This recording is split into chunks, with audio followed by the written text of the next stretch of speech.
main switch dah terbakar.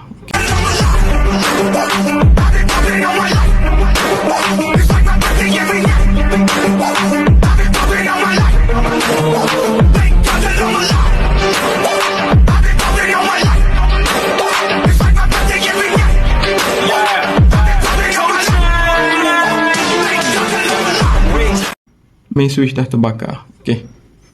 Yang ni main switch, dia ni fuse. Okey. So yang ni kalau terbakar susah lah nak ganti ke nak apa kalau berlaku kerosakan pada tengah malam.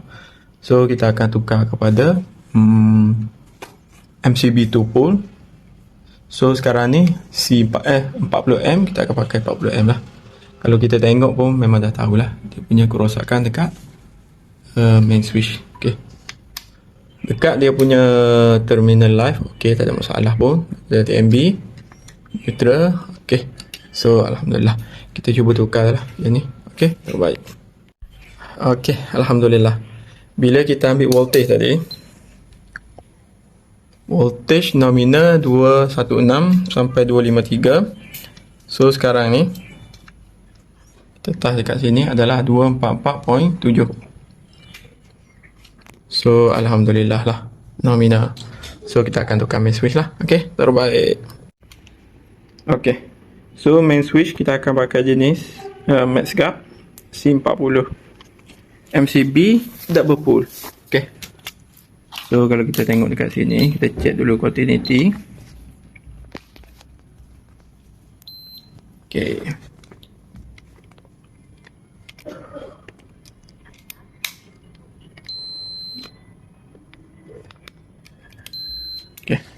So alhamdulillah. So kita akan tukar jenis MCB 2 pole.